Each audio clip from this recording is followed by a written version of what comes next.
Hi, my name is Jill Patterson. I'm a realtor here in Miami, and this is my micro market report on the Coral Gables real estate market. I'm going to look at last week, that's July 13th through 19th. We had 11 transactions, 11 closed sales. 7 of them were single family homes and 4 of them were condos. We saw 2 beautiful 1926 historic homes sell, and they sold right at asking, and they were on the market. I think one of them was on the market 5 days and the other one was on for 12. It's so nice to see those historic homes sell, and there's still such a demand for them. Not everyone wants new construction. So here's the map of everything that's sold. The big winner of the week was a home in Gables by the Sea that sold for 1.8. The average price for a home that sold last week was $1,042,000, and the average price per square foot was $459.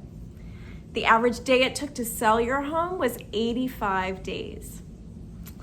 Okay, now we're going to look at pendings. These are properties that have gone under contract, and there's lots of them in Coral Gables last week. We had 21 properties go pending, 16 homes, 5 condos. There was a dry home in Gables Estates that went pending that was listed for $5 million, but most of the other homes were in the $1 million range, so that's kind of what's selling right now. Okay, finally, new inventory. We saw 31 properties hit the market last week, 20 single family homes and 11 condos. And this is pretty consistent of what we saw in the week prior. We're seeing the inventory swell as sellers are taking advantage of this big demand for single family homes with interest rates so low. Right now there's a total of 330 homes for sale in Coral Gables and 226 condos.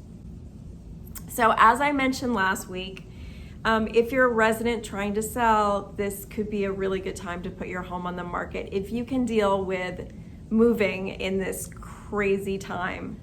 And if you're a buyer, it's a really good time to be right there to get those deals right as they come on the market.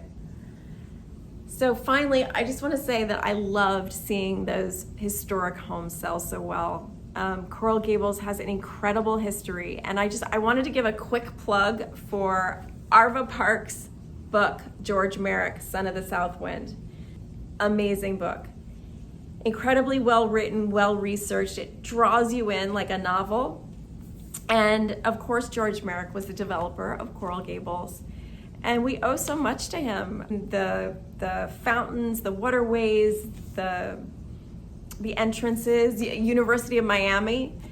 So it's a great read. One part of it that I loved where he talked about when he was naming all the streets in Coral Gables, he pulled down a copy of Washington Irving's Tales of the Alhambra and then started naming all the streets out of the book. Anyway, fascinating. That's your history for the day. If you have a real estate need, please reach out to me, Jill Patterson, and stay safe, everybody. Take care.